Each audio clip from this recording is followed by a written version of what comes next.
It's important for every individual to have a relationship with Christ because salvation is a personal, individual experience.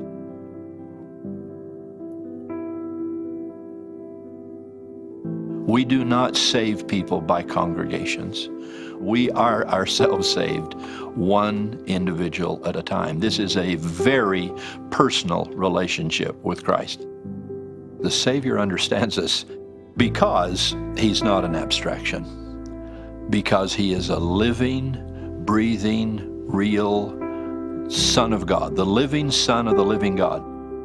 People who think they've sinned too much or gone too far or been away for too long and somehow can't come back into the circle, my declaration is no one can fall lower than the light of Christ shines. That isn't possible.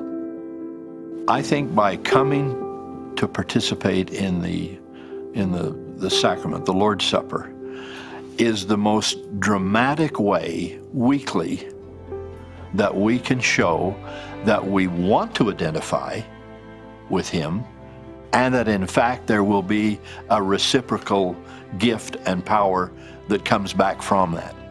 As we come to participate and be solidly with the Savior in that act, that solidity and that engagement comes back to us, and we leave that congregation, we leave that meeting with a strength and a power and an understanding from Him that we didn't have before. Part of it is because we understand Him better, but clearly it represents the fact that He understands us.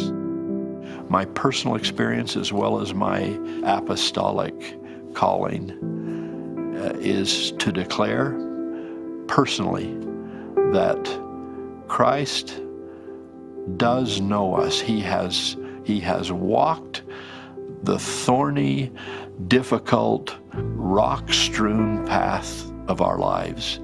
How He did that, I don't know. I don't know. He didn't have a divorce, so you could say, well, how does He know about me because I had one? I don't know how he does that, but if somebody out there's had a divorce, he understands.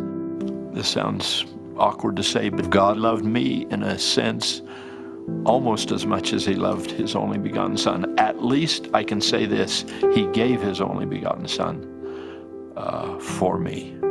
And that says something about my worth in His eyes and my worth in the eyes of the Savior, and His willingness to go to Gethsemane and Calvary for me.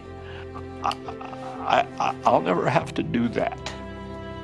I don't have to bleed, and I don't have to die for somebody else's sin, and I don't have to be that lonely. But I understand it, and I love it, and I appreciate it.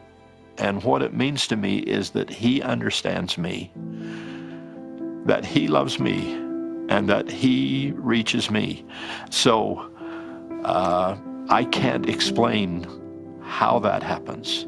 I just know that it does.